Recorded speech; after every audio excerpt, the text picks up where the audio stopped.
Hello once again, everybody. Back at Farm Science Review, we have a few weeks yet to come, Nick, before we get there. But Nick Zachrich is with me, the farm manager here at Farm Science Review. Nick, we have a story to tell people that is right in front of us. It's sort of forcing us to talk about it, isn't it? Yeah, we have two tree slices here in the Gwen Conservation Area cabin, and this one here actually came from the farm here at the Molly Cairn Agricultural Center. So this was one of Molly's favorite trees that she used to hang out underneath of. She loved the shade of that tree. Unfortunately, it needed to come down, but it's over 150 years old. So we wanted to save that, save that memory. It's just neat to see something that, was Civil War time, to think that people back then saw this tree, and here we are, can still enjoy part of it and the story of it. Well, it's just one of many stories here at Farm Science Review. We're sitting now in the Gwen Conservation Area, and my gosh, there's an awful... Every time I come here, I find myself in a different position. There's things between me and a tree, or me and the crops, but it's a beautiful nature setting. Yeah, there's just so much to see, a lot of different demonstrations and a lot of things that we just kind of don't think as a demonstration sometimes. You see a pond or, what's the story behind that pond? And during Farm Science Review, you can ask some of those questions. Our Gwen Conservation Area Committee members will all be present here during that time. And we have various people that specialize in different areas, some with wildlife, some forest. We got some aquaculture, or I guess aquatics in general. Experts, so a lot of different areas, not just with Ohio State University Extension, but also ODNR and Soil and Water and NRCS, and there's just a long list of people that are a part of the Gwen Conservation Area Committee, and they're here to talk about all those different things. So when you go around the conservation area, you're going to see just a lot of different things with prairies and wetlands and ponds and different tree plantations. There's a creek that traverses through. Deer Creek comes through the property also. So there's different things we can do there. There's usually some electroshock fishing. You can check that out again this year as a demonstration and one of the educational presentations. So that always seems like an exciting thing to check out, and it definitely is. It's always neat to see, all the different wildlife that comes out of this creek. And so a lot of the creeks around our area, throughout Ohio and the region, there's so much life there, and we just don't even think about it sometimes. Nick, I think everything that I know about beekeeping I learned here on the Conservation of Gwen area. Yeah, we have some beehives here still. We started doing some projects, many years ago on different things related to bees and agriculture. And at the conservation area, at the Gwen Conservation Area, there's so many different pollinators. There's an amazing different array of plants that some are there as the prairies, but there's also just the plants out in the woodland that we may not always think about as being pollinators, and around the wetlands and near the ponds. They got a great water source with the ponds that are right here too. So it's really neat to see the research that can happen, even in that demonstration kind of setting that's here.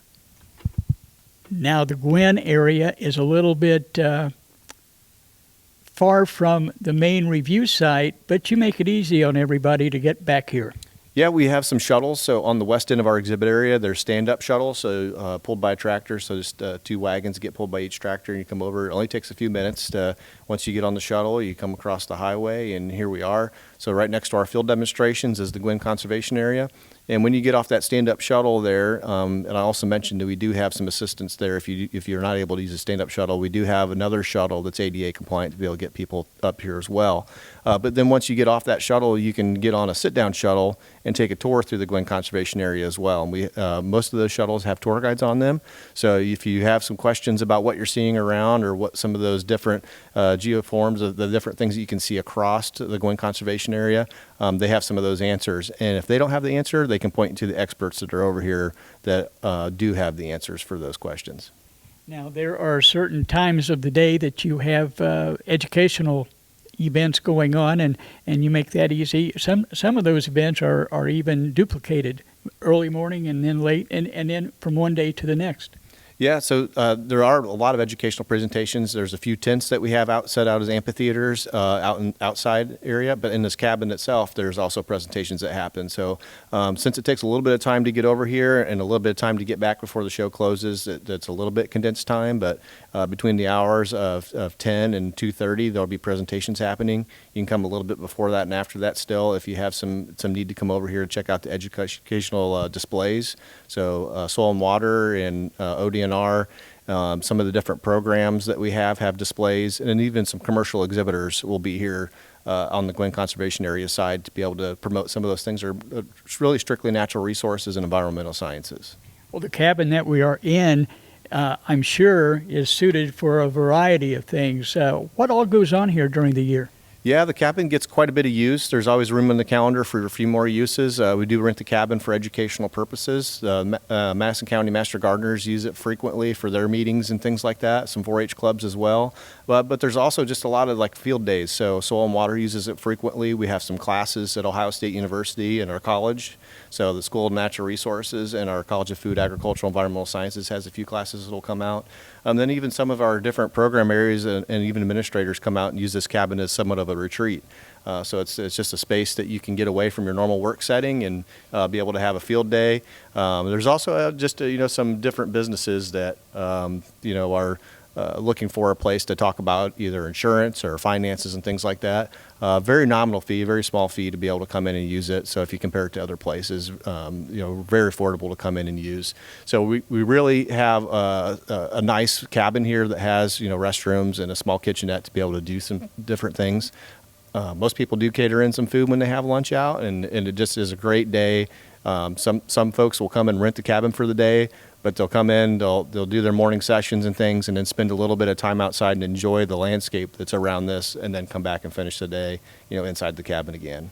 Well, let's not forget, Farm Science Review is going to be here before we know it. Yeah, September 16th, 17th, and 18th in this year in 2025. So the theme this year is Transforming Tradition. So we're encouraging people to find ways that they're going to just adjust their tradition.